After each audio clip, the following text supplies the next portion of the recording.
আল্লাহ রাব্বুল আলামিন বলছেন, ইন্নাল্লাহা ইয়া'মুরুকুম আন তু'আদ্দুল আমানাতি ইলা আহলিহা।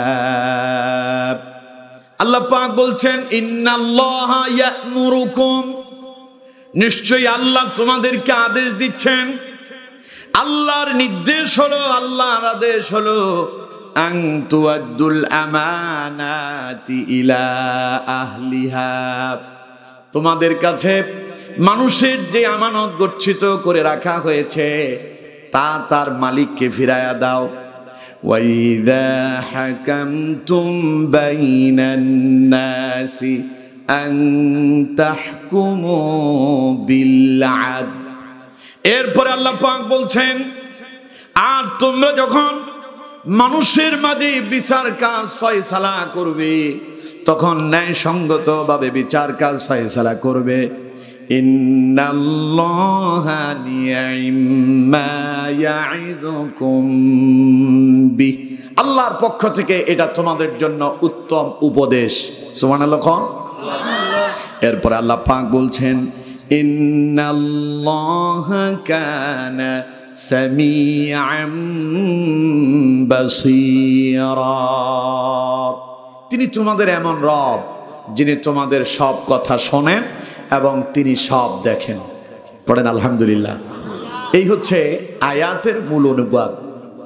এই আয়াতে কারিমা নাজিল হওয়ার পেছনে একটা কারণ আছে। কোরআনুল কারীমের ভেতরে আমরা সাধারণত বলি আয়াত আছে ৬৬৬৬ আয়াত, এটা প্রসিদ্ধ, আমরা সবাই মনে করি আর কি, জানি। আরো বিভিন্ন রাওয়ায়াতে বিভিন্ন কথা এসেছে, কম আছে বেশ আছে, সেদিকে আমি যাচ্ছি না। ধরে নিলাম ৬৬৬৬ আয়াত। কোরআনুল কারীমের এই ৬৬৬৬ আয়াতের ভেতরে এমন একটি আয়াত নাই যে আয়াতটা আল্লাহ পাক খামোখা নাজিল করছেন। আছে কি? সবাই বলতে হবে আছে। এই ৬৬৬৬ আয়াত ১১৪ সূরা এবং ৩০ পারা কোরআন আল্লাহ পাক অবশ্যই অবশ্যই কোনো না কোনো কারণবশতই নবী করিম সাল্লাল্লাহু আলাইহি ওয়াসাল্লামের উপরে নাজিল করেছেন। পড়েন সুবহানাল্লাহ। এই কোরআন কিন্তু রাসূলুল্লাহর কাছে একসাথে ডাইরেক্ট এইভাবে আসেনি। যেমন আমি এসে মাহফিলের আমার পেছনে কমিটির লোকজন যারা আছেন ওনাদেরকে বলেছি একটা ছোট হাফিজি কোরআন শরীফ দেন। আমি বলার কয়েক মিনিটের ভেতরে ওনারা একখান কোরআন শরীফ নিয়ে এসেছেন। আল্লাহ পাক যে তার নবীকে কোরআন দিয়েছেন এটা এরকম ছিল না যে আল্লাহ পাক ডাইরেক্ট, যেমন একজন আমাকে এনে কমিটির লোক কোরআন শরীফ এনে দিল, আল্লাহ ডাইরেক্ট তার রাসূলকে এইভাবে এটা দেন নাই। এই গোটা কোরআন রাসূলুল্লাহর উপর অবতীর্ণ হতে সময় লেগেছে 23 বছর। সুবহানাল্লাহ। বাড়ি যায় বলেন, বুঝেন নাই তো, এই জন্য সুবহানাল্লাহ কোন নাই। এই গোটা কোরআন রাসূলুল্লাহর কাছে আসতে সময় লাগছে কত বছর? সুবহানাল্লাহ কইলেন না? আর আমাদের কাছে আসতে সময় 2-1 মিনিটও লাগে নাই। আমার বন্ধুগণ, রাসূলুল্লাহর উপরে 23 বছর সময় লাগলো এই কোরআন আসতে। এই কোরআন আল্লাহ পাক একসাথে 30 পারা দেন নাই, একসাথে 114টা সূরা দেন নাই। কখনো 1 আয়াত, কখনো 2 আয়াত, কখনো 3, 4, 5, 10, এইভাবে যখন যা প্রয়োজন ছিল অবস্থার আলোকে আল্লাহ পাক তার নবীর উপরে কোরআন অবতীর্ণ করলেন। আর এই কোরআন রাসূলুল্লাহর উপরে যখন নাজিল হয়েছিল বিশ্ব নবী অত্যন্ত কষ্ট অনুভব করেছেন। ওহী যখন রাসূলুল্লাহর উপর অবতীর্ণ হতো কখনো কখনো নবীজি ঘামিয়ে যেতেন, হাঁপিয়ে যেতেন, এমন অবস্থা হয়ে যেত বিশ্ব নবী বেহুশ হয়ে যেতেন। আমার বন্ধুগণ, এই সেই কোরআন, যেই কোরআন আল্লাহ পাক তার নবীর মাধ্যমে 23 বছর সময় নিয়ে আমাদেরকে দিয়েছেন। এখানে এমন একটা আয়াত নাই যে আয়াতটা আল্লাহ পাক খামোখা অবতীর্ণ করছেন। সুতরাং আমার বন্ধুগণ, আজকে আমি যে আয়াত আপনাদের সামনে তিলাওয়াত করলাম সে আয়াতটা অবতীর্ণ হওয়ার পেছনে একটা কারণ আছে না নাই? আরো জোরে বলেন, আছে না নাই? ঘটনা অত্যন্ত চমৎকার, তাফসীর ইবনে কাসিরের ভেতরে এসেছে। আমার বন্ধুগণ, নবী করিম সাল্লাল্লাহু আলাইহি ওয়াসাল্লামের একজন সাহাবী, নাম হচ্ছে উসমান ইবনে তালহা রাদিয়াল্লাহু তাআলা আনহু। তিনি যখন ইসলাম কবুল করেননি, জাহিলিয়াতের সময়ও মক্কার কাবা ঘরের রক্ষণাবেক্ষণের দায়িত্বটা তার হাতে ছিল। কাবা ঘরের চাবিটা যার হাতে ছিল তিনি হচ্ছেন উসমান ইবনে তালহা রাদিয়াল্লাহু তাআলা। হযরত উসমান ইবনে তালহা রাদিয়াল্লাহু তাআলা আনহুর ব্যাপারে এই আয়াতটি অবতীর্ণ হয়েছে। ঘটনা হলো এই, হযরত উসমান ইবনে তালহা বলছেন, এই কাবা ঘরের চাবিটা আমার কাছে আমানত ছিল। সপ্তাহের 2 দিন কাবা ঘরের দরজা খুলে দেওয়া হতো। দিনগুলো হলো বৃহস্পতিবার এবং সোমবার। এই 2 দিনে যখন কাবা ঘরের দরজা খুলে দেওয়া হতো, লোকেরা পবিত্র গৃহের বরকত লাভের জন্য সেই ঘরে প্রবেশ করত। হযরত উসমান ইবনে তালহা বললেন, একদিন জাহিলিয়াতের সময় রাসূলুল্লাহর হিজরতের পূর্ব মুহূর্তে বিশ্বনবী একদিন এলেন, কাবার ভেতরে প্রবেশ করবেন, সঙ্গে কিছু সাহাবীকে নিয়ে আসছে। হযরত উসমান তখনও ঈমান কবুল করেননি। হযরত উসমান ইবনে তালহা বললেন, নবীজি যখন কাবার দরজায় এলো, তিনি কাবার ভেতরে ঢুকতে চাইলেন। হযরত উসমান বললেন, আমি রাসূলুল্লাহরে বাধা দিলাম। শুধুই বাধাই দেই নাই, রাসূলুল্লাহকে আমি কিছু কটু কথাও বললাম। বিশ্বনবী কোনো জবাব দিলেন না। নবী করিম সাল্লাল্লাহু আলাইহি ওয়াসাল্লাম চুপ করে মনোযোগ দিয়া হযরত উসমান ইবনে তালহার সব কথাগুলো শ্রবণ করলেন ধৈর্যের সাথে। হযরত উসমান ইবনে তালহা বললেন, আমার কথা যখন শেষ হয়ে গেল, এবার নবীজি আমাকে লক্ষ্য করে বললেন, উসমান ইবনে তালহা শোনো, এই যে কাবা ঘরের চাবি তোমার হাতে আছে, এই চাবি কিন্তু একদিন আমি মুহাম্মদ সাল্লাল্লাহু আলাইহি সাল্লামের হাতে আসবে। নবীজি বললেন, উসমান শোনো, যেই দিন এই চাবি আমার হাতে আসবে, ওই দিন আমার অধিকার থাকবে, আমি যাকে ইচ্ছা তাকে চাবি দিয়ে দেব। হযরত উসমান বললেন, আমি তখন রাসূলুল্লাহর কথায় পাল্টা জবাব দিলাম। আমি বললাম, মুহাম্মদ শোনো, যেই দিন এই কাবা ঘরের চাবি তোমার হাতে যাবে, সেই দিন কুরাইশের লোকেরা হবে লজ্জিত, অপমানিত। নবীজি বললেন, উসমান শোনো, যেই দিন এই কাবা ঘরের চাবি আমি মুহাম্মদ সাল্লাল্লাহু আলাইহি সাল্লামের কাছে আসবে, সেই দিন কুরাইশের লোকেরা তারা অসম্মানিত হবে না, তারা হবে আজাদ, আর তারাই হবে মক্কার সবচাইতে শ্রেষ্ঠ বংশের অধিকারী। এই কুরাইশ বংশ সেই বংশ যেই বংশে মুহাম্মদুর রাসূলুল্লাহ সাল্লাল্লাহু আলাইহি ওয়াসাল্লাম আগমন করেছেন। আমার বন্ধুগণ, হযরত উসমান ইবনে তালহা বললেন, নবীজি আমাকে কথাগুলো শোনালেন। এরপরে তিনি কাবার ভেতরে ঢুকে গেলেন। নবী যখন কথাগুলো বলে চলে গেলেন, তখন আমি মনে মনে চিন্তা করলাম, মুহাম্মদ সাল্লাল্লাহু আলাইহি সাল্লাম এইসব কি বলল। মনে মনে কি চিন্তা করতেছে, এই চাবি তার হাতে যাবে, মনে মনে চিন্তা করতেছে। হযরত উসমান ইবনে তালহা বললেন, হঠাৎ করে আমার হৃদয়টা কেঁপে উঠলো, আমি ভয় পেয়ে গেলাম।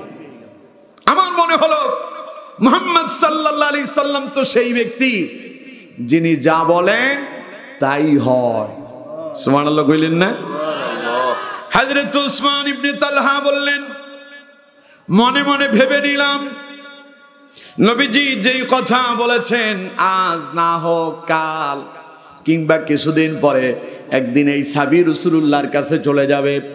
নবী যেহেতু আমার সঙ্গে বলিষ্ঠ কণ্ঠে কথাটা বলেছেন, হযরত উসমান ইবনে তালহা বললেন, আমি এবার মনে মনে চিন্তা করলাম, আমি ঈমান কবুল করে ফেলবো।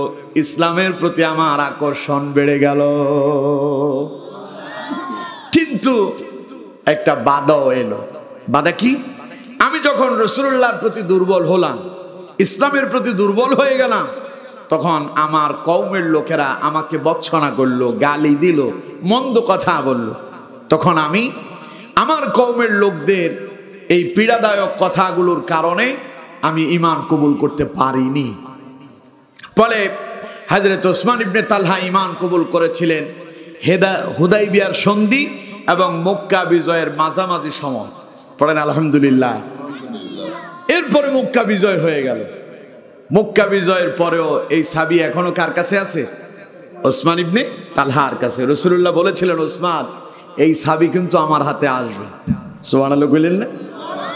আজ রাসূলুল্লাহ আবার বীরের ভেষে মদিনা থেকে মক্কায় ফিরে এলেন। সঙ্গে সাহাবীর সংখ্যা 1-2 নয়, 10,000। সুবহানাল্লাহ। কম? যেই দিন মক্কা থেকে রাসূলুল্লাহ মদিনায় হিজরত করলেন, সাথে সঙ্গী একজন হযরত আবু বকর সিদ্দিক রাদিয়াল্লাহু তাআলা আনহু।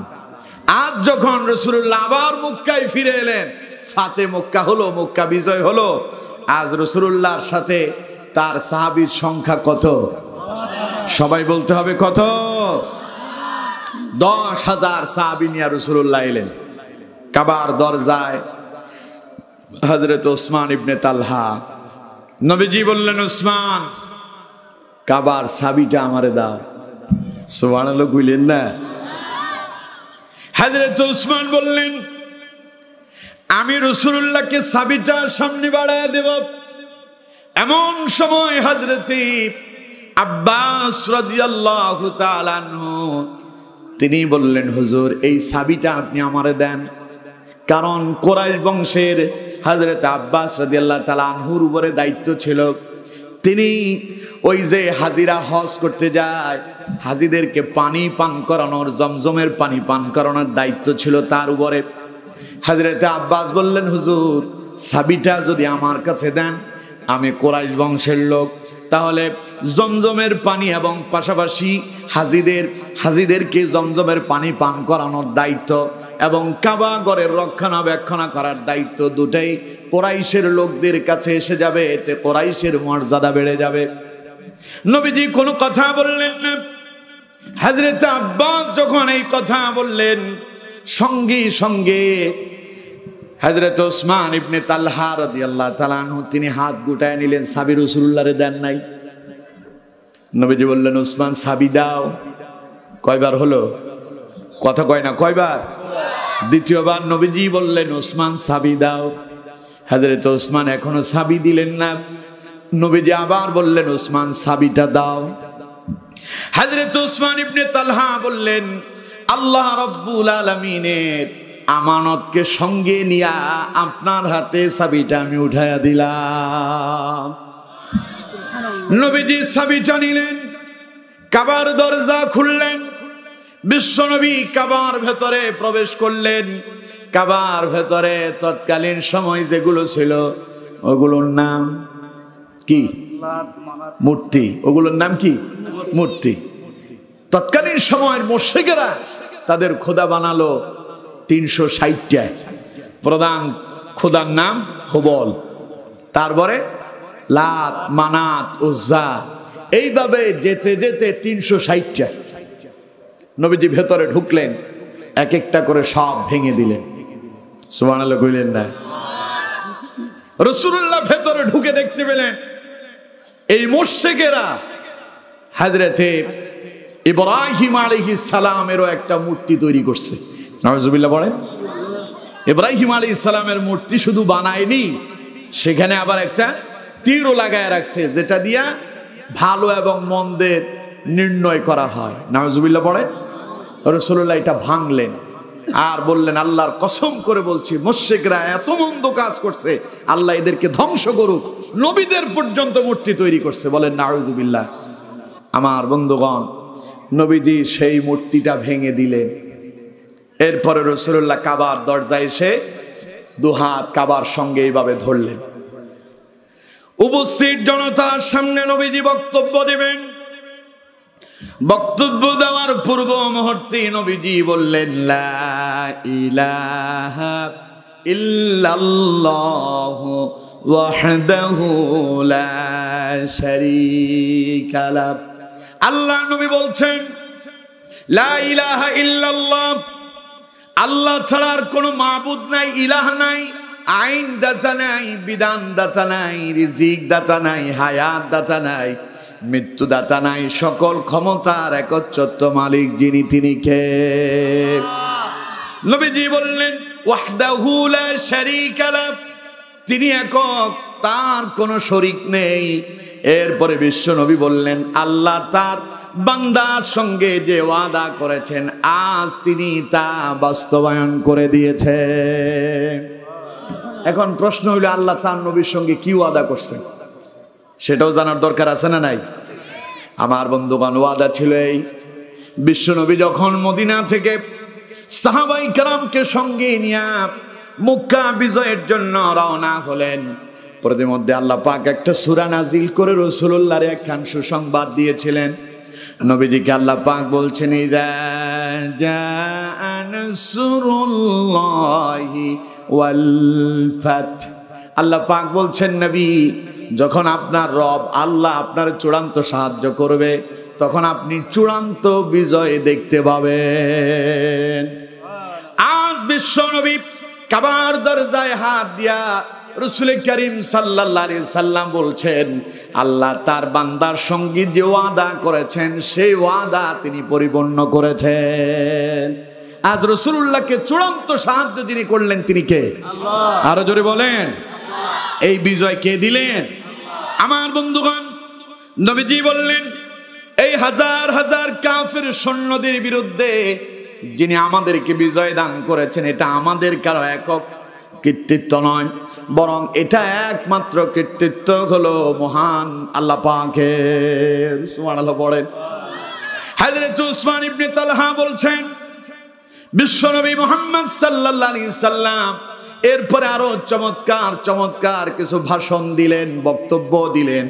নবীজি মাত্র বসেছেন এমন সময় হযরতে আলী ইবনে আবি তালেব রাদিয়াল্লাহু তাআলা আনহু, ইসলামের চতুর্থতম খলিফা, নাম কি? হযরতে আলী রাদিয়াল্লাহু তাআলা আনহু, তিনি রাসূলুল্লাহকে বললেন, নবীজি ভাষণ দিয়ে মাত্র বসলেন এমন সময় হযরতে আলী বললেন হুজুর কাবার চাবিটা আপনি আমার হাতে দিয়েন। নবীজি কোনো কথা বললেন না। বিশ্বনবী কাবার ভেতর থেকে মাকাম ইব্রাহিমটাকে বের করলেন, মাকাম ইব্রাহিমকে এনে রাসূলুল্লাহ কাবার সঙ্গে এটাকে ফিট করলেন, সেট করলেন, আর উপস্থিত সাহাবীদেরকে বললেন এটাই আমাদের কিবলা। এরপরে রাসূলুল্লাহ তাওয়াফ শুরু করলেন, হজ শুরু করলেন। আমার বন্ধুগণ, নবীজি একবার একটা চক্কর দিলেন, 7 চক্করে এক তাওয়াফ। 7 চক্করে কয় তাওয়াফ? নবীজি একটা চক্কর দিলেন। দ্বিতীয় চক্কর যখন দিলেন এমন সময় আসমান থেকে জিবরাইল নাজিল হয়ে গেল। জিবরাইল রাসূলুল্লাহর কাছে এলো আর একটা ওহী শোনায় দিল। জিবরাইল এসে রাসূলুল্লাহর ওহী শোনায় দিলেন। দ্বিতীয় চক্কর দেওয়ার পরে যে আয়াতটা আমি আপনাদের সামনে তেলাওয়াত করলাম, নবীজি সেই আয়াত তিলাওয়াত শুরু করলেন। ইন্নাল্লাহা ইয়া'মুরুকুম আন তু'আদ্দুল আমানাতি ইলা আহলিহা ওয়া ইযা হাকামতুম বাইনান নাসি আন তাহকুমু বিল আদল ইন্নাল্লাহা নি'মা ইয়া'iদুকুম বিহি ইন্নাল্লাহা কানা সামিআম বাসীরা। পড়েন আল্লাহু আকবার। আমার বন্ধুগণ, নবীজি আয়াত তিলাওয়াত শেষ করলেন। এরপরে হযরতে ওসমান ইবনে তালহাকে রাসূলুল্লাহ ডাকলেন, হে ওসমান ইবনে তালহা এদিকে আসো। তাল হযরত ওসমান রাসূলুল্লাহর কাছে এলেন। নবী করিম সাল্লাল্লাহু আলাইহি সাল্লাম বললেন, ওসমান ইবনে তালহা আজ তোমার আমানত আমি আবার তোমার হাতে ছেড়ে দিলাম। আজ ইনসাফ কায়েম করার দিন, আজ উত্তম ব্যবহার করার দিন। নবী করিম সাল্লাল্লাহু আলাইহি সাল্লাম হযরত উসমানের হাতে কাবার চাবি দিয়ে বললেন, ওসমান শুনে রাখো, আজ থেকে কিয়ামত পর্যন্ত এই কাবা ঘরের চাবি ওসমানের বংশের লোকদের হাতেই থাকবে। তোমাদের হাত থেকে যদি এই চাবি যদি কেউ নেয় তাইলে সেই হবে জালেম। সুবহানাল্লাহ কইলেন না? এখনো সেই চাবি হযরতে ওসমান ইবনে তালহা রাদিয়াল্লাহু তাআলা আনহার সেই বংশধরদের কাছেই আছে। সুবহানাল্লাহ পড়ে। আমার বন্ধুগণ, তাহলে এই আয়াতের শানে নজুল আপনারা বুঝতে পেরেছেন, বুঝতে পেরেছেন? এবার আসুন এই আয়াতে আল্লাহ পাক কি বলেছেন। আল্লাহ পাক বলছেন ইন্নাল্লাহা ইয়া'মুরুকুম, আল্লাহ বলছেন নিশ্চয়ই আল্লাহ আদেশ করছেন। আদেশ বুঝেন তো? কথা বলেন না কেন? আদেশ বুঝেন? আদেশ মানে হুকুম, অর্ডার, আইন। কথা বুঝতে পারছেন? যেমন আমি এখন আপনাদের সামনে যে কথা বলছি এগুলো হলো অনুরোধ, নসিহত। আপনারা চাইলে মানবেন, না চাইলে নাও মানতে পারেন, এটা আপনাদের ব্যক্তিগত ব্যাপার। কিন্তু আল্লাহ যেটা অর্ডার করেন, যেমন 5 ওয়াক্ত নামাজ পড়া, এটা কার অর্ডার? আরো জোরে বলেন। রমজানের রোজা রাখা কার অর্ডার? অর্থ থাকলে হজ করা কার অর্ডার? সম্পদ থাকলে হিসাব করে যাকাত দেয়, অর্ডার কার? এগুলো অর্ডার, এগুলো হুকুম, এগুলো মানতে হবে, এগুলো ফরজ। এগুলো না মানলে সওয়াব হবে না গুনাহ হবে? এটা আল্লাহর অর্ডার। এটা আল্লাহর কি? আল্লাহ পাক অর্ডার করছেন ইন্নাল্লাহা ইয়া'মুরুকুম আন তু'আদ্দুল আমানাতি ইলা আহলিহা। আল্লাহ রাব্বুল আলামিন বলছেন আমার বান্দা শোনো, আমি তোমাদেরকে অর্ডার করছি, আমি তোমাদেরকে আদেশ করছি, আমি তোমাদেরকে হুকুম দিচ্ছি আন তু'আদ্দুল আমানাতি ইলা আহলিহা। অবশ্যই তোমাদের কাছে মানুষের রাখা যে আমানত তোমাদের কাছে আছে, ওই গচ্ছিত আমানত যার মাল তারে ফিরায়া দাও। আমানত আপনারা বুঝেন? আমানত এটা হলো আরবি শব্দ, এর শাব্দিক অর্থ হচ্ছে বিশ্বাস করা। কি করা? বিশ্বাস করা, গচ্ছিত রাখা। মনে করেন এই মোবাইলটা আমার, এই মোবাইলটা কার? আসলে এটা আমার মনে করেন না, মানে এটা কার? আমার। আমার এই মোবাইলটা আমি ওনাকে দিলাম, এটা আপনার কাছে রাখেন। তো এখন আমি ওনাকে বিশ্বাস করে এটা দিলাম। কথা বুঝতে পেরেছেন? এখন ওনার কাছে এটা আমার আমানত, আর উনি এটাকে সংরক্ষণ করলে উনি হবেন আমানতদার। উনি কি? যিনি আমানতের সংরক্ষণ করলেন। এখন আমি ওনাকে বললাম ভাই আমার মোবাইলটা আমারে ফেরত দেন। উনি যখন দেন, উনি আমারে ফেরত দিল, তার মানে উনি আমানতের যথাযথভাবে রক্ষণা করলো। আমি দিলাম এটা ওনাকে, উনি এটা পকেটে করে বাড়িতে নিয়ে চলে গেল, তার মানে ওটাই এটা আমানতের খেয়ানত করলো। আল্লাহ পাক বলছেন আমার বান্দারা, মানুষ তোমাদেরকে বিশ্বাস করে তোমাদের কাছে যে আমানত গচ্ছিত রেখেছে, সম্পদ রেখেছে, সেটা তাকে ফিরায়া দাও। এটা তোমার কাছে তার দে আমানত, তার আমানত তারে ফিরায়া দাও। আদেশ কার? এই আদেশ আল্লাহ কেন দিলেন? ওই যে হযরত ওসমান ইবনে তালহা রাদিয়াল্লাহু তাআলা আনহু সাবিতে দেওয়ার সময় বলেছেন যে আল্লাহর সঙ্গেই আমি আপনাকে এটা আমানত দিলাম, অর্থাৎ আল্লাহ পাকের নামের উপরেই আমি এটা আপনারে দিলাম। তার মানে এখন আল্লাহ কয় নবী এই আমানত আপনি যারটা তারে ফিরাইয়া দেন। সুবহানাল্লাহ কইলেন না? অথচ রাসূলুল্লাহ চাচা আব্বাস রাদিয়াল্লাহু তাআলা চাইলেন যে হুজুর এটা আমারই দিয়ে দেন, আমি তো হাজী সাহেবদেরকে পানি পান করানোর দায়িত্বে আছি, তাইলে দুইটা দায়িত্ব আমি পালন করলাম। তাইলে আমরা মক্কার সম্মানিত গোত্র, আমরাই কাবাগরের রক্ষণাবেক্ষণ এবং কাবাগরের মেহমানদেরকে মেহমানদারি করার দায়িত্ব পেলাম। নবীজি ইচ্ছে করলে দিতে পারতেন, পারতেন না? হযরত আলী নবী করিম সাল্লাল্লাহু আলাইহি ওয়াসাল্লামের মেয়ের জামাতা এবং রাসূলুল্লাহ হযরত আলীকে লালন পালন করেছেন। চাইলে নবীজি হযরত আলীকেও দিতে পারতেন, দেন নাই। কারণ এটা ছিল হযরত ওসমান ইবনে তালহার পক্ষ থেকে, আল্লাহর পক্ষ থেকে রাসূলুল্লাহর কাছে তার দেয়া আমানত। সুবহানাল্লাহ। আর আমার নবী ছিলেন আমানতের সংরক্ষক, তিনি ছিলেন আমানতদার। সুবহানাল্লাহ বলে। নবীজির আমানতের সাথে तमाम পৃথিবীর কারো আমানত মিলবে না। আমার বন্ধুগণ, বিশ্বনবী কেমন আমানতদার ছিলেন? নবী করিম সাল্লাল্লাহু আলাইহি ওয়াসাল্লাম যখন এখনো নবুয়ত প্রাপ্ত হন নাই, বিশ্বনবীকে আল্লাহ পাক এখনো নবুয়ত দেন নাই। রাসূলুল্লাহকে আল্লাহ নবুয়ত দিয়েছিলেন কত বছর বয়সে? সবাই বলেন কত বছর? যদিও 40 বছর বয়সে আল্লাহ রাসূলুল্লাহরে নবুয়ত দিয়েছেন, কিন্তু তার আগেও তিনি নবী ছিলেন। এটা আল্লাহ মানুষের কাছে প্রকাশ করেন নাই, গোপন রেখে দিয়েছেন। কারণ মানুষের কাছে রাসূলুল্লাহকে আল্লাহ পাক 40 বছর পর্যন্ত এমন ভাবে প্রকাশ করলেন, যার চরিত্র, যার গুণাবলী দেখি 40 বছর পরে লোকেরা যেন এই কথা বলতে না পারে না, এটা নবী হতে পারে না। উত্তম চরিত্র দিয়া আল্লাহ রাব্বুল আলামিন তার নবীকে 40 বছর পর্যন্ত লালন পালন করলেন। 40 বছর তিনি নিজের হাতে আল্লাহ তার রাসূলকে চালায় গড়ায়া এরপরে নবুয়ত দান করেছেন। সুবহানাল্লাহ। কোন আমার বন্ধুগণ, নবুয়ত লাভের পূর্ব সময় মক্কাতে তখন কোনো ব্যাংক ছিল না।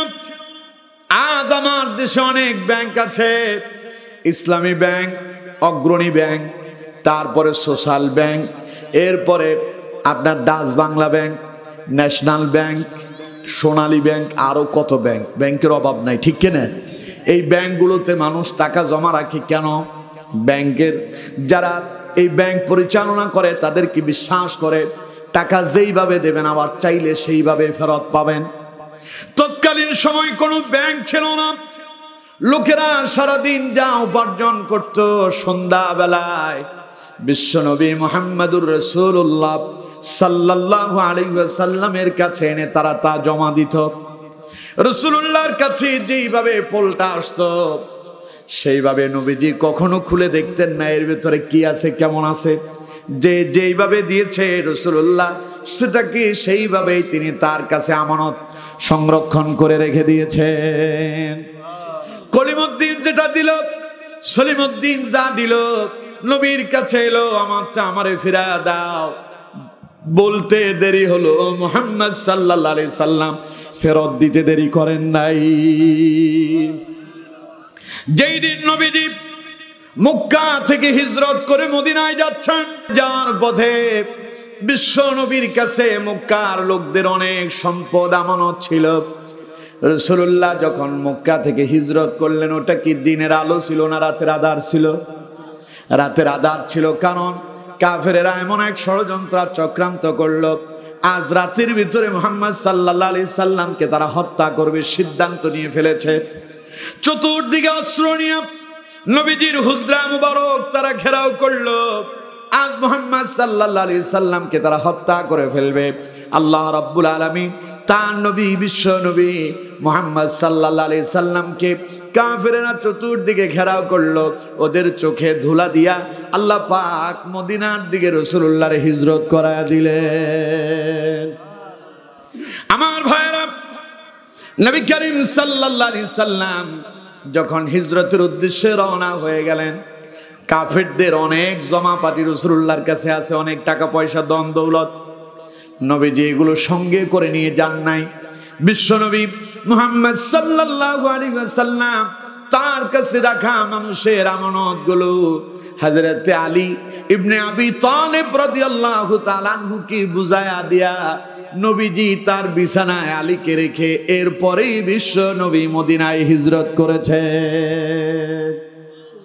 সুবহানাল্লাহর ওয়াস্তে কোন বুঝেন নাই তো, তাই সুবহানাল্লাহ বলেন নাই।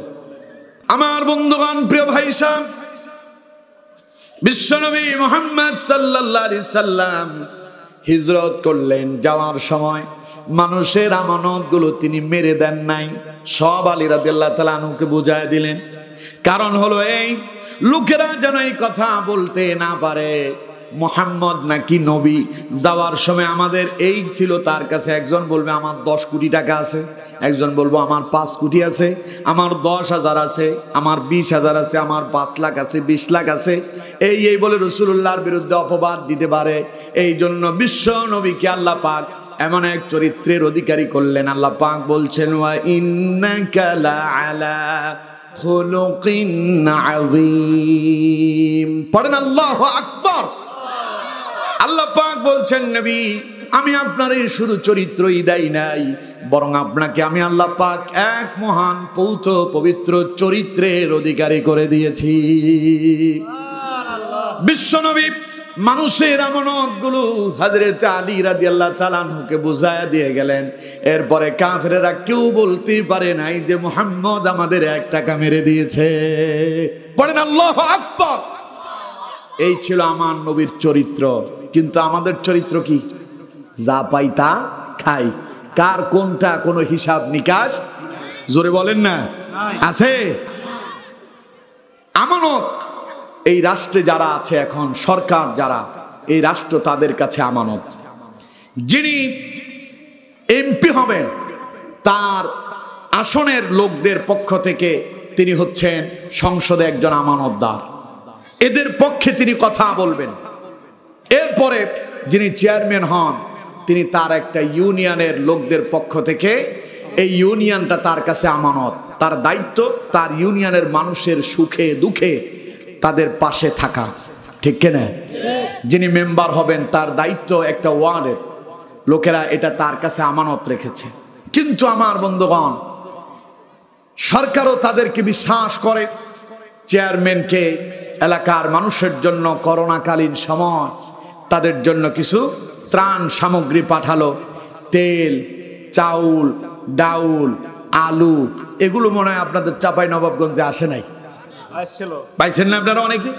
কিন্তু অনেকগুলো চেয়ারম্যান সাহেবদের ঘরের খাটের নিচেও পাওয়া গেছে। কথা বল না কেন? তেল দেওয়া হলো জনগণের জন্য, সেই তেল চেয়ারম্যান সাহেবের খাটের তলে। চাউল দেওয়া হলো জনগণের জন্য, সেই চাউল দেখা গেল নেতার গোডাউনে। তারা আবার গ্রেপ্তার হয়েছিল, ঠিক কিনা আমার বন্ধুগণ? তাহলে এই নেতার কাছে জনগণের এই আমানত যেটা ছিল সেটা কি সে সংরক্ষণ করেছিল? কথা বলেন না কেন? করেছে। এই নেতাদেরকে তো বারবার নির্বাচিত করে আপনারাই মেম্বার বানাচ্ছেন, চেয়ারম্যান বানাচ্ছেন, এমপি বানাচ্ছেন, মন্ত্রী বানাচ্ছেন। আপনারা বাকিদেরকে দেখেন না, যাদের 5 বছরের মন্ত্রী হওয়ার পরে, এমপি হওয়ার পরে 1 টাকার দুর্নীতি পাওয়া যায় নাই, আপনারা তাদেরকেই রাজাকার বলে স্লোগান দিয়া দুনিয়া থেকে হত্যা করে বিদায় করেছেন, ঠিক কিনা? জোরে বলেন ঠিক কিনা? এখন কি যারা দুর্নীতি করে তাদের হাতে রাষ্ট্র আমানত দেবেন, না যারা রাষ্ট্রের জন্য কাজ করে তাদের কাছে আমানত দেবেন? এটা আপনাদের উপরে ছেড়ে দিলাম, আপনারাই চিন্তা করেন আপনারা কোনটা করবেন। আমার বন্ধুগণ, সুতরাং যারা জনগণের অর্থ সম্পদ মেরে খায়, যারা ইউনিয়ন পরিষদে বসে মানুষের ওই ত্রাণের গম, চাউল, ডাউল, আলু মেরে খায়, এরা আমানতের কখনো সংরক্ষক হতে পারে না। আর এরা যদি নিজেদেরকে মুমিন বলে দাবি করে, আল্লাহ নবী বলেছেন এরা মুমিনও না। মিশকাতের হাদিসে এসেছে, নবী করিম সাল্লাল্লাহু আলাইহি ওয়াসাল্লাম বলছেন, লা ঈমান লিমান লা আমানাতা লাহু ওয়ালা দীন লিমান লা আহদা লাহু। নবীজি বলেছেন, যার ভিতরে আমানতদারিতা নাই তার ভিতরে ঈমান নাই। আর যেই ব্যক্তি ওয়াদা করে ওয়াদা রক্ষা করতে পারে না, তার কোনো দিন নাই, ধর্ম নাই। কথাটা কে বলেছেন? রাসূলুল্লাহ। কে বলেছেন? রাসূলুল্লাহ। আমার বন্ধুগণ, যারা আমানতের খেয়ানত করে, যারা ওয়াদা ভঙ্গ করে, নবীজি বললেন তারা যদি নিজেদেরকে মুমিন বলে পরিচয় দেয়, আল্লাহর কাছে তারা মুমিন নয়, বরং আল্লাহর কাছে তারা হলো মুনাফিক। আল্লাহর কাছে তারা কি? আরো জোরে বলেন, আল্লাহর কাছে তারা কি? দেখুন হাদিস থেকে শুনুন, বুখারীর বর্ণনা। বিশ্বনবী মুহাম্মদ সাল্লাল্লাহু আলাইহি ওয়াসাল্লাম বলছেন, আয়াতুল মুনাফিকি সালাসুন, ইযা হাদ্দাসা কাযাবা ওয়া ইযা ওয়া'দা আখলাফা ওয়া ইযা তুমিনা খানা। নবীজি বলেছেন মুনাফিকের আলামত হলো তিনটা বৈশিষ্ট্য যদি কারো ভিতরে দেখতে পাও, বুঝতে পারবা সেটা হলো মুনাফিক। 1 নাম্বার, ইযা হাদ্দাসা কাযাবা, যখন কথা বলে মিথ্যা বলে, ওয়া ইযা ওয়া'দা আখলাফা, ওয়াদা করলে ভঙ্গ করে, ওয়া ইযা তুমিনা খানা, আমানতের খেয়ানত করে। এই 3টা কাজ করবে যারা মুনাফিক বলে পরিচিত তারা। আমরা যাদেরকে বারংবার নির্বাচিত করে দেয়, পার্লামেন্টে নিয়ে যায়, আমাদের মাথার উপরে যারা বসে থাকে ওই তিনটা চরিত্র সবগুলো তাদের মাঝে আছে না নাই? যখন কথা বলে এত মিথ্যা কয় যা চিন্তাই করা যায় না। টেলিভিশনের সামনে বসে মিথ্যা আছে না নাই? আরো আস্তে কোন আছে না নাই? কয় যে মেট্রো রেলের কাজ করতে 30,000 কোটি টাকা লাগবে, 1 বছর সময় লাগবে। এখন ওইটা 2 মাসেই ঠিক হয়ে গেছে। মনে হয় 300 কোটি টাকা বললো যে খরচ হবে টোটাল কাজ করতে। চিন্তা করতেছেন কথা যে বললো সত্য না মিথ্যা? রাসূলুল্লাহ বলেছেন ইদা হাদ্দাসা কাযাবা, মুনাফিকেরা কথা বললে মিথ্যা বলে। ওয়া ইদা ওয়াদা আখলাফা, ওয়াদা করলে তা ভঙ্গ করে। যখন ক্ষমতা এসেছিল বলেছিল 10 টাকায় চাউল খাওয়াবে, মনে আছে আপনাদের না ভুলে গেছেন মনে হয়? ঘরে ঘরে চাকরি দেওয়া হবে, 10 টাকা দামে চাউল খাওয়ানো হবে, চাউলের কেজি হবে 10 টাকা। এখন কত টাকা? 50 না 50 60 আরো বেশি। তাইলে এখন ওয়াদা কি রক্ষা হয়েছে? মদিনার সনদে রাষ্ট্র চলবে। মদিনার সনদে চলছে না দিল্লির সনদে? ভারতের সনদে রাষ্ট্র চালালো। ওয়াদা করার সময় বলেছিল মদিনার সনদে রাষ্ট্র চলবে, ঠিক কিনা? তাহলে কথার কাজে মিলছিল। 3 নাম্বার ওয়াইদা তুমিনা খানা, আমানতের খেয়ানত করা, এটাও তাদের ভেতরে ছিল। রাষ্ট্র জনগণ তাদের হাতে দিয়েছিল, পুরো রাষ্ট্রটারে শেষ করে দিয়েছে, ঠিক কিনা? আজকে যে রাষ্ট্রের এই অবস্থা, এর জন্য দায়ী তারা। এই রাষ্ট্রের অর্থ মেরে খেয়েছিল যারা, ঠিক কিনা? আমার বন্ধুগণ, সুতরাং এই চরিত্রগুলো যদি কারো ভেতরে থাকে, ও মোমেন না মুনাফিক? আরো জোরে বলেন, মোমেন না মুনাফিক? এবার যদি বলে আমি ফজরের নামাজ পড়ে কোরআন তিলাওয়াত করে তাসবিহ পড়ে আমার দিনের কাজ শুরু করি, সারাদিন আমি ঘুমাইতে পারি না, আমি তাসবিহ জপি, বুঝতে হবে এগুলো লোক দেখানো, এগুলো আল্লাহর খুশির জন্য করা হয় না, ঠিক কিনা? কয় আমি তাহাজ্জুদ পড়ি, তাহাজ্জুদ পড়া মানুষ কেমনে মানুষের টাকা মেরে খায় আর আল্লামা সাইদির মতো ব্যক্তিকে জেলখানায় বন্দি করে রাখে। আমার বন্ধুগণ, আসতেছি একটু সামনে যাই না, আপনারা তো মনে হয় একটু অধৈর্য হয়ে যাচ্ছেন, রাগ করতেছেন কি আপনারা? আমার বন্ধুগণ, আমি তো শুরু করলাম মাত্র। আমার বন্ধুগণ, প্রিয় ভাই সাহেব, সুতরাং আমানতের খেয়ানত করে ওই সমস্ত লোকেরা মুনাফিক যারা। আর যারা মুমিন তাদের অবস্থা কি হবে? আল্লাহ পাক বলছেন ওয়াল্লাযীনা হুম লিআমানাতিহিম ওয়া আহদিহিম রাউন। আল্লাহ পাক বলছেন মুমিনদের চরিত্র হলো এই, তারা আমানতের সংরক্ষণ করবে আর ওয়াদা করলে তা বাস্তবায়ন করবে। এটাতে আমরা আছি, কথা বল না কেন? আছি, থাকতে পারবো? আল্লাহ কবুল করুন, বলুন আমিন। আমার বন্ধুগণ, তাহলে আমানত এটি একটি গুরুত্বপূর্ণ ইবাদতের নাম। এটা মুখে উচ্চারণ করা যত সহজ, এর উপরে ইস্তেকামত থাকা এর চাইতে বেশি কঠিন, ঠিক কিনা? এটার উপরে সবাই থাকতে পারে না। টাকার নেশা সকলে হজম করতে পারে না। টাকা দেখলে একটা কথা আছে, অনেকে বলে, মানুষের কথা আর কি, কয় টাকা দেখলে নাকি শয়তানও হাত বাড়ায়, এরকম কথা আছে না? আপনাদের চাপাই নবাবগঞ্জে আছে এমন কথা? টাকা দেখলে, কথার কথা, টাকা দেখলে শয়তানও নাকি হাত বাড়ায়। এই টাকার নেশা সবাই ছাড়তে পারে না। আমার বন্ধুগণ, মুমিনেরা কিন্তু টাকার নেশায় পড়ে। মুমিনেরা কার নেশায় পড়ে? আল্লাহর নেশায়, আল্লাহর সন্তুষ্টির নেশায়। মুমিনেরা রাতের আধারে, গভীর রাতে তাহাজ্জুদের নামাজে দাঁড়ায় তারা তাদের রবকে ডাক দেয়, ঠিক কিনা? মুমিনেরা গভীর রাতে তাহাজ্জুদ পড়ে আল্লাহরে ডাকে, আর শয়তানেরা গভীর রাতে বোতল ঠেলে। আস্তে কইলেন, আরো আস্তে কর। বোতল ঠেলে কোন সময়? রাত যখন গভীর হয়। মুমিনেরা তখন ওযু করে তাহাজ্জুদের বিছানায় দাঁড়ায় আল্লাহরে ডাকে, আর শয়তানেরা বোতল ঠেলতেছে। এখন কি শয়তান হবেন না মুমিন হবেন? আরো জোরে বলেন। এখন আপনারা অনেকে মনে মনে চিন্তা করতেছেন আমানত মানে জিনিস একখান দিলে না আমানতের সংরক্ষণ করব। আমার কাছে তো কারো কোনো আমানত নাই। আসলে কি নাই?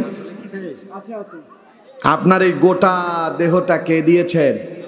জোরে বলেন। এটা আল্লাহর দেয়া আপনার কাছে আমানত। এই চক্ষু আল্লাহ আপনাকে আমানত দিয়েছেন, এই কান আল্লাহ পাক আপনাকে আমানত দিয়েছেন, এই গোটা বডিটা, এই স্ট্রাকচার আল্লাহ আপনাকে আমানত দিয়েছেন। এই বডি স্ট্রাকচারটাকে কোথায় কোন কাজে ব্যয় করেছেন কিয়ামতের দিন আবার আল্লাহর কাছে জবাবদিহিও করতে হবে। কোরআনে আল্লাহ পাক বলছেন ইন্নাস সামআ ওয়াল বাসারা ওয়াল ফুআদা কুল্লু উলাইকা কানা আনহু মাসউলা। আল্লাহ পাক বলছেন আমার বান্দারে, আমি যে তোমারে দুটো কান দিলাম, আমি যে তোমারে দুটো চক্ষু দিলাম, আমি যে তোমাকে একটা কলম দিলাম, ইন্নাস সামআ ওয়াল বাসারা ওয়াল ফুআদা কুল্লু উলাইকা কানা আনহু মাসউলা। এই সবগুলোর পুঙ্খানু কোন কাজে ব্যয় করছো কিয়ামতের দিন আমাকে জবাব দেওয়া লাগবে। এই যে হাত, এই হাত দিয়ে কি করতেছেন কিয়ামতের দিন জবাব দিতে হবে। এই পাগুলো কোন কাজে ব্যয় করতেছেন কিয়ামতের দিন আল্লাহর কাছে জবাব দিতে হবে। কারণ এগুলো আল্লাহর দেয়া আপনার কাছে আমানত। যদিও আমার কথাগুলো শুনে আপনারা অবাক হচ্ছেন, কোরআনে আল্লাহ এই কথাগুলো স্পষ্ট ভাষায় জানিয়ে দিয়েছেন। কোরআন তো ঘরে আছে, পড়ে দেখেন নাই, কি বলেছে আল্লাহ তা জানেন না। এমন অসংখ্য মানুষ আমার এই মাহফিলে আজকে থাকতে পারে যে সূরা ফাতিহাটা শুদ্ধ করে পড়তে পারে না, আছে না নাই? কিন্তু আমার বন্ধুগণ, এই কোরআন যে আল্লাহ আপনাকে দিলেন, কোরআন যে পড়লেন না, কোরআন যে বুঝলেন না, কোরআন দিয়ে যে জীবন পরিচালনা করলেন না, কিয়ামতের দিন আল্লাহর কাছে আপনারে জবাবদিহি করতে হবে। কোরআনে আল্লাহ বলছেন তোমার এই হাতগুলো কিয়ামতের দিন তোমার বিরুদ্ধে সাক্ষী দেবে, তোমার পা তোমার বিরুদ্ধে সাক্ষী দেবে, তোমার জবানটা বন্ধ করে দেওয়া হবে। সূরা ইয়াসিনে আল্লাহ পাক বলছেন আল ইয়াউমা নাখতিমু আলা আফওয়াহিহিম ওয়া তুকাল্লিমুনা আইদিহিম ওয়া তাশহাদু আরজুলুহুম বিমা কানু ইয়াকসিবুন। পড়েন আল্লাহু আকবার। আল্লাহ পাক বলছেন আল ইয়াউমা নাখতিমু আলা আফওয়াহিহিম, কিয়ামতের দিন অবস্থান তোমার এমন হবে, তোমার জবানে তালা ঝুলিয়ে দেওয়া হবে, তোমার জবানটা বন্ধ করে দেওয়া হবে। ওয়া তুকাল্লিমুনা আইদিহিম ওয়া তাশহাদু আরজুলুহুম, সেই দিন তোমার হাতগুলো কথা বলবে আর তোমার পাগুলো তোমার বিরুদ্ধে আল্লাহর কাছে সাক্ষী দিতে থাকবে। পা দিয়ে হেঁটে হেঁটে কোথায় গিয়েছো, হাত দিয়ে কি কি অপকর্ম করেছো, কিয়ামতের দিন আল্লাহর কাছে তোমার হাত সব বলে দেবে, পা বলে দেবে। আমার বন্ধুগণ চিন্তা করেন তো দেখি, এই গোটা বডি স্ট্রাকচার যিনি দিয়েছেন তিনি কে? এই চোখ কি আল্লাহ সিনেমা দেখার জন্য দিয়েছে নাকি? কথা বলেন না কেন? এই চোখ আল্লাহ সিনেমা দেখার জন্য দেন নাই। এই কান গান শোনার জন্য আল্লাহ দেন নাই। এই কলব দিয়া দুনিয়ার শুধু ভালো মন্দটা বুঝবা, আল্লাহরে বুঝতেই পারবা না, এই জন্য আল্লাহ দেন নাই। কোরআনুল কারীমে আল্লাহ রাব্বুল আলামিন বলছেন ওয়ালা ক্বাদ যারানা লিজাহান্নামা কাসীরাম মিনাল জিন্নি ওয়াল ইনস লাহুম কুলুবুন লা ইয়াফকাহুনা বিহা ولهم أعين لا يبصرون بها ولهم آذان لا يسمعون بها أولئك كالأنعام بل هم أضل أولئك هم الغافلون। কার কথা? ولقد ذرأنا لجهنم كثيرا من الجن والإنس, আল্লাহ পাক বলছেন অধিকাংশ মানুষ এবং জিন জাতি জাহান্নামে যাবে। কেন যাবে? আল্লাহ পাক বলছেন লাহুম কুলুবুল লা ইয়াফকাহুনা বিহা। আল্লাহ বলছেন আমি তাদেরকে একটা কলব দিয়েছি, হৃদয় দিয়েছি। এই মানুষগুলো এই কলব দিয়া, হৃদয় দিয়া দুনিয়ার সব কথাই বুঝলো। কোন ব্যবসা করলে বেশি লাভবান হওয়া যাবে বুঝতে পেরেছিল। এই কলব দিয়া বুঝতে পারলো কোন খাবারটা খেলে বেশি সুস্বাদু হবে বুঝতে পেরেছিল। এই কলব দিয়া দুনিয়ার সব কাজ করেছে, অথচ এই কলবটা আমি আল্লাহ যেই কাজে তারে ব্যয় করার জন্য দিলাম এই কলব দিয়া তা বুঝলো না। অথচ আল্লাহ পাক বলছেন কলবটা আমি আল্লাহ তোমাদেরকে এই জন্য দিলাম, এই কলব দিয়া যারে অনুভব করবেন তিনি কে? কোনদিন অনুভব করছেন? করেন নাই। আল্লাহ বলছেন কলব দিছি, এটা দিয়ে আমারে খুঁজো। ওয়ালাহুম আয়ুনুল লা ইউবসিরুনা বিহা। আল্লাহ পাক বলছেন আমি মানুষদেরকে দুইটা চোখ দিলাম। এই মানুষগুলো চোখগুলো দিয়ে যা দেখার প্রয়োজন তা দেখে না। এই চোখ দিয়ে সিনেমা দেখে, গান শুনে, গান বাজনা দেখে, এরপরে নর্তকীদের নাচ দেখে, দুনিয়ার যত অশ্লীলতা আছে সব দেখে। এই চোখ দিয়ে আল্লাহর কোরআনের দিকে একটিবার তাকায় না। এরকম আছে না নাই? আল্লাহ পাক বলছেন ওয়ালাহুম আযানুল লা ইয়াসমাউনা বিহা। আমি তাদেরকে দুটো কান দিলাম, কান দিয়ে ওরা গান শুনেছে, অশ্লীল মন্দ কথাগুলো শুনেছে। এই কান দিয়ে তারা আল্লাহর কোরআনের কথাগুলো শুনে নাই। এই তিনটা জিনিসকে আল্লাহর দেয়া আমানত, আল্লাহর দেয়া আমানত কলব, আল্লাহর দেয়া আমানত চক্ষু, আল্লাহর দেয়া আমানত কান, এই তিনটা জিনিসকে যথাযথ জায়গায় ব্যবহার করতে পারেনি যারা, আল্লাহ পাক বলছেন ওয়ালা ক্বাদ যারানা লিজাহান্নামা কাসীরাম মিনাল জিন্নি ওয়াল ইনস। এই তিনটা জিনিসকে যথাযথ জায়গায় লাগাতে পারেনি যারা, জাহান্নামের অধিবাসী হবে তারা। নাউজুবিল্লাহ পড়েন। আল্লাহ শুধু তাদেরকে জাহান্নামী বলেন নাই, আল্লাহ পাক বলছেন উলাইকা কাল আনআম। যাদেরকে চোখ দিলাম, কান দিলাম, বুঝার জন্য হৃদয় দিলাম, এই হৃদয় দিয়া কলব দিয়ে আমারে চিনতে পারলো না, এই চোখ দিয়ে আমার এই তামাম পৃথিবীর সৌন্দর্য দেখে আমারে যে খুঁজে পেতে পারলো না, যাদেরকে কান দিলাম, কান দিয়ে আমার দ্বীনের কথা, ইসলামের কথা শুনতে পারলো না, আল্লাহ পাক বলছেন উলাইকা কাল আনআম। এরা এক একটা চতুষ্পদ জন্তুর মতো। চতুষ্পদ জন্তু আসার সময় আপনাদের সব বাড়িতে বাড়িতে দেখেছি গরু ছাগল আছে না নাই? আছে না নাই? এখান দিয়ে আছে দুই একটা। এগুলোর কি বলে? চতুষ্পদ জন্তু, অর্থাৎ চার পাওয়ালা জন্তু। আল্লাহ পাক বলছেন উলাইকা কাল আনআম। আমি যে তোরে আমানত হিসাবে চোখ দিলাম, কান দিলাম, হৃদয় দিলাম, আমার দেয় কলব, আমার দেয় চোখ, আমার দেয় কানকে যারা যথাযথ জায়গায় কাজে লাগাতে পারো নাই, উলাইকা কাল আনআম। ওরা এক একটা গরু, এক একটা ছাগল, এক একটা কুকুর, এক একটা হিংস্র জন্তু জানোয়ার। আল্লাহ পাক বলছেন বালহুম আদল। গরু তো ভালো আছে, ছাগল ভালো আছে, কুকুর ভালো আছে, আল্লাহ পাক বলছেন বালহুম আদল, এরা এর চাইতেও নিকৃষ্ট।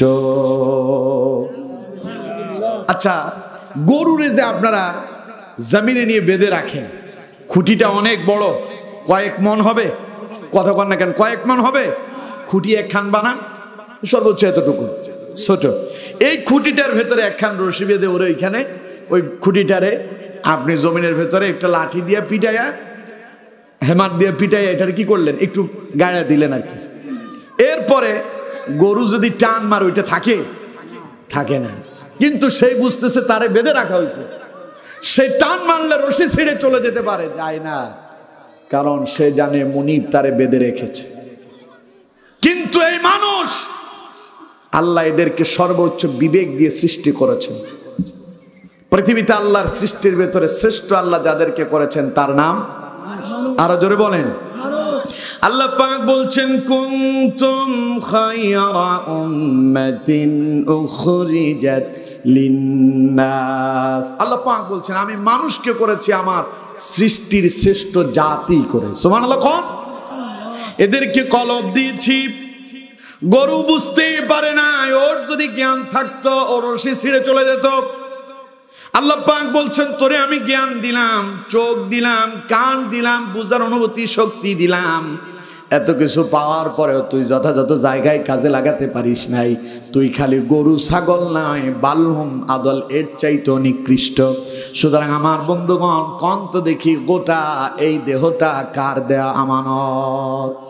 আরো জোরে বলেন, এই গোটা দেহটা কেমনে চালাবেন?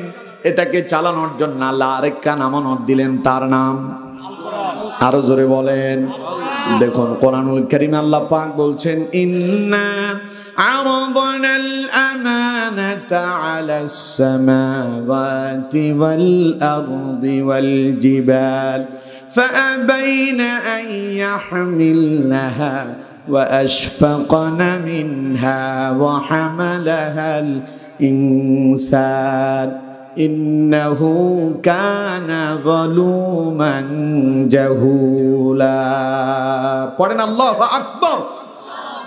আল্লাহ পাক বলছেন আমার বান্দারা শোনো, ইন্না আরাদনাল আমানা, নিশ্চয় আমি কোরআনকে আমানত দিতে চেয়েছিলাম, আলাস সামাওয়াতি ওয়াল আরদ, আমি এটা আসমানের কাছে আমানত রাখতে চেয়েছিলাম।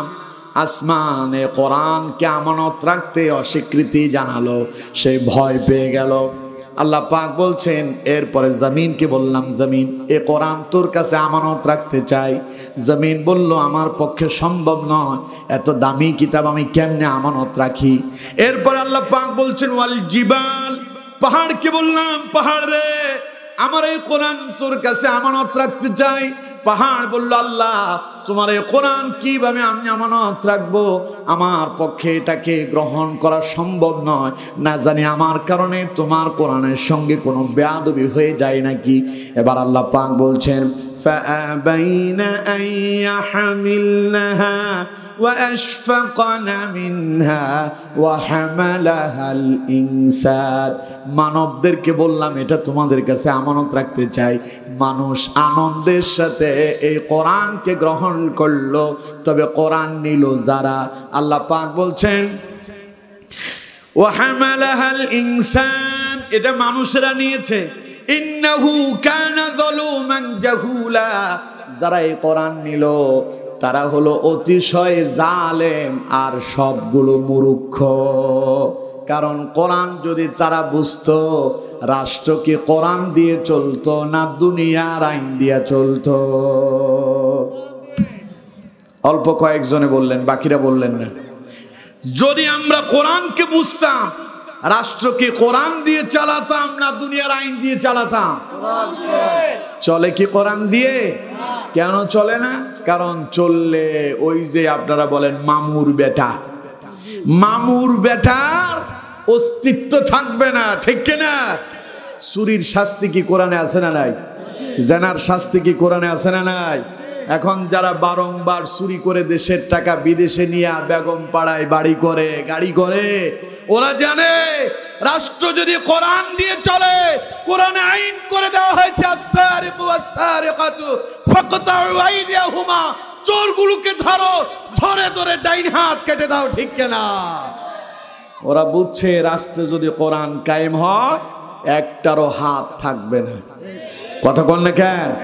এই জন্য রাষ্ট্র কোরআন দিয়ে চালায় না। আল্লাহ বলছেন ইন্নাহু কানা যালুমান জাহুলা। চালাবি কোত্থেকে? তোরা যদি রাষ্ট্র কোরআন দিয়ে চালাইতি তাইলে তো তোরা হইতে জ্ঞানী। তোরা তো রাষ্ট্র কোরআন দিয়ে চালাস না, এই জন্য তোরা জালেম, তোরা মূর্খ। তোরা খালি স্লোগান দিস দুর্নীতি মুক্ত রাষ্ট্র চাই, সন্ত্রাস মুক্ত রাষ্ট্র চাই, রাষ্ট্রে শান্তি চাই। শান্তির ফর্মুলা যেটা, ওটাই তোরা চাস না, ঠিক কিনা? দুর্নীতি বন্ধ হবে যদি কোরআন দিয়ে রাষ্ট্র চলে, সন্ত্রাস বন্ধ হবে যদি কোরআন দিয়ে রাষ্ট্র চলে, জানা ব্যভিচার বন্ধ হবে যদি কোরআন দিয়ে রাষ্ট্র চলে। রাষ্ট্র সোনালী রাষ্ট্রে পরিণত হবে যদি আল্লাহর কোরআনটাকে পার্লামেন্টে কায়েম করা যায়, ঠিক কিনা? কিন্তু সেই জায়গায় নাই, কারণ ওইখানে গেলে একটার অস্তিত্ব থাকবে এজন্য আল্লাহ বলছে ইন্নাহু কানা যালুমান জাহুলা, তোরা তো জালেম, তোরা তো মূর্খ। আমার বন্ধুগণ, সুতরাং আল্লাহর দেয়া কোরআন আমাদের কাছে আমানত। এটা ঘরের ভেতরে জুলদান পেছায়া, কাপড় পেছায়া আলমারির উপরে রেখে দেবেন, এর নাম আমানত নয়। এটাকে পড়বেন, এটার অর্থ বুঝবেন, বুঝে এটা দিয়া নিজের জীবন পরিচালনা করবেন, সমাজ পরিচালনা করবেন, পরিবার পরিচালনা করবেন, রাষ্ট্র পরিচালনা করলেই এটার আমানত যথাযথভাবে পালন হবে। বুঝতে পারছেন আমার কথা?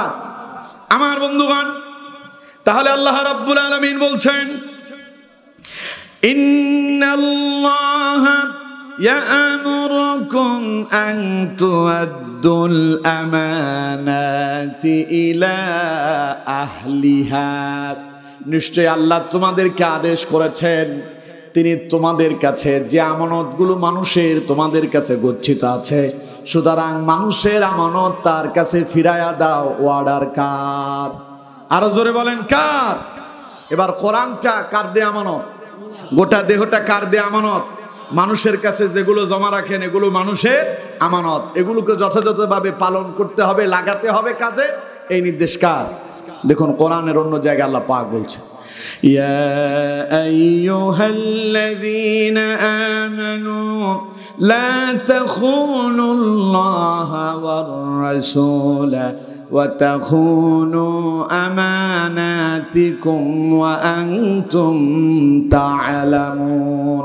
আল্লাহ পাক বলছেন মুমিনেরা, বিশ্বাসীরা, ঈমানদারেরা খবরদার, লা তাখুনুল্লাহা ওয়ার রাসূল, আল্লাহ এবং তার রাসূলের সাথে আমানতের খেয়ানত করো না।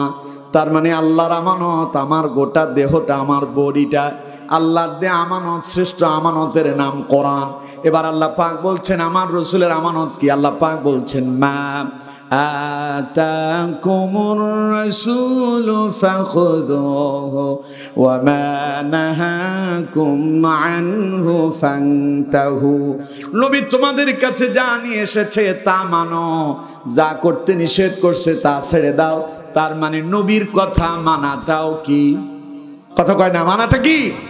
আল্লাহ পাক বলছেন ইয়া আইয়ুহাল্লাযীনা আমানু, মুমিনেরা, লা তাখুনুল্লাহা ওয়ার রাসূল, খবরদার আল্লাহ এবং তার রাসূলের আমানতের খেয়ানত করো না।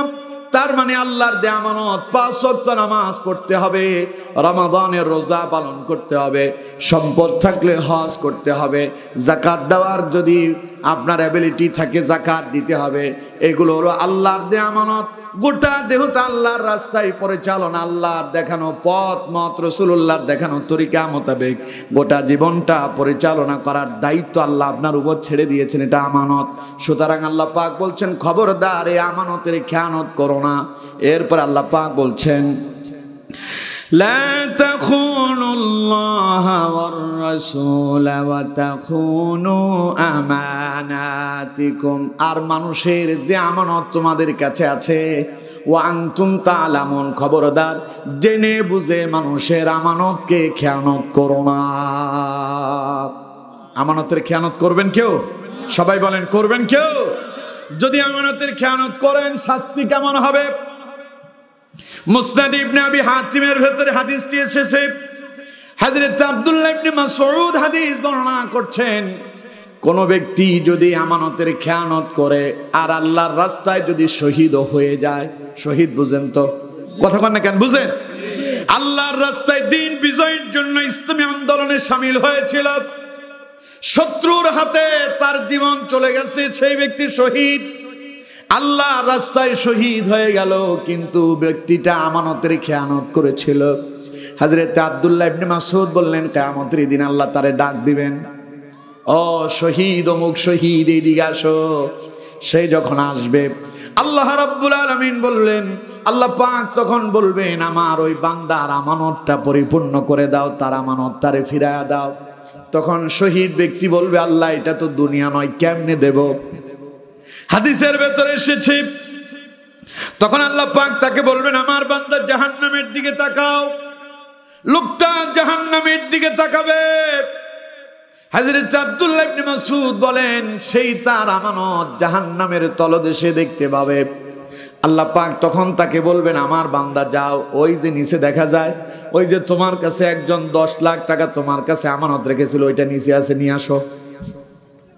আব্দুল্লাহ ইবনে মাসউদ বললেন, সেই যখন নিচে যাবে, ওই জাহান্নামের ভেতরে ঢুকে যাবে, সেখান থেকে নিয়ে আসার জন্য আমানত ফেরত দিতে হবে। আমার বন্ধুগণ, সেই যখন আমানতটা তার হাতে নিয়ে উঠতে যাবে, এমন সময় সেটা আবার পড়ে যাবে, সে আবার উঠানোর জন্য চেষ্টা করবে, এইভাবে বারংবার করতে থাকবে, তার এই শাস্তি চলতে থাকবে। সুতরাং আল্লাহর দেয়া গোটা জীবনটা যদি আল্লাহর রাস্তায় চালাতে না পারেন, আমানতের যদি সঠিক জায়গায় যদি প্রয়োগ করতে না পারেন, আমানতদার যদি হতে না পারেন, কিয়ামতের দিন কঠিন আযাবের শাস্তি যিনি দেবেন তিনি কে? তাহলে এবার কোন আমানতের সংরক্ষণ হবেন কিনা? ইনশাআল্লাহ হবেন তো ইনশাআল্লাহ। আল্লাহ কবুল করুন, বলুন আমিন। আরো জোরে পড়েন আমিন। একটা নিয়ে বলতে 12:15 শেষ। আর আছে কয়টা? একটা। দুইটা নির্দেশ এখানে। আল্লাহর নির্দেশ কয়টা? দুইটা। একটা হলো আমানত ফিরায়া দাও, 2 নাম্বারটাতে যাই। এটা আর বেশি সময় নেব না, অল্প সময়ের ভিতরে শেষ করে দেবে ইনশাআল্লাহ। আমার বন্ধুগণ, এবার আল্লাহ পাক বলছেন, ওয়াইযা হাকামতুম বাইনান নাসি আতাহকুমু বিল আদল। আল্লাহ পাক বলছেন, আমার বান্দারা যখন মানুষের মাঝে বিচার কাজ ফয়সালা করবে, ন্যায় সঙ্গত বিচার করবে, আদেশ কার? আমার দেশের ন্যায় বিচার আছে নাকি? আরো জোরে বলেন, আছে?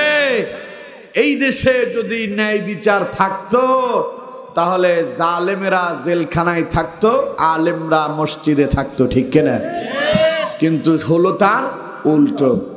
সন্ত্রাসীরা রাস্তায় ঘুরে বেড়ায়, মদখোর রাস্তায় ঘুরে বেড়ায়, জানাকার রাস্তায় ঘুরে বেড়ায়, সন্ত্রাস রাস্তায় ঘুরে বেড়ায়, আর আলেমেরা কোরআনের হক কথা বলার কারণে দিনের পর দিন, মাসের পর মাস, বছরের পর বছর জেলখানায় বন্দী থাকা লাগে, ঠিক কিনা?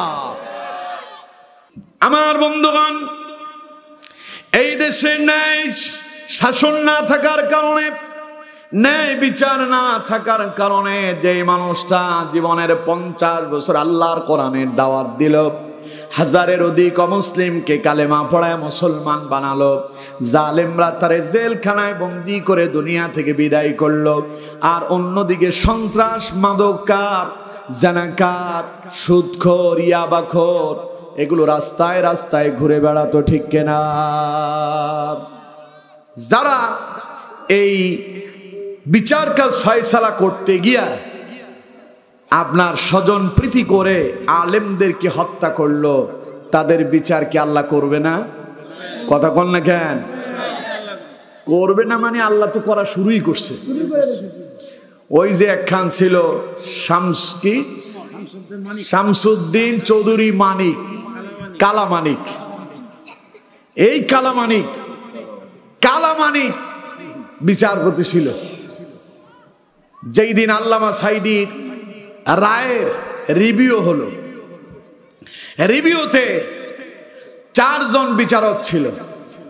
4 জনের ভেতরে একজন আল্লামা সাঈদীকে বেকসুর খালাস দিয়েছেন, 2 জন আল্লামা সাঈদীর আমৃত্যু কারাদণ্ড দিয়েছেন, আর একজন এই কালামানিক আল্লামা সাঈদীর মৃত্যুদণ্ড দিয়েছে। নাউজুবিল্লাহ।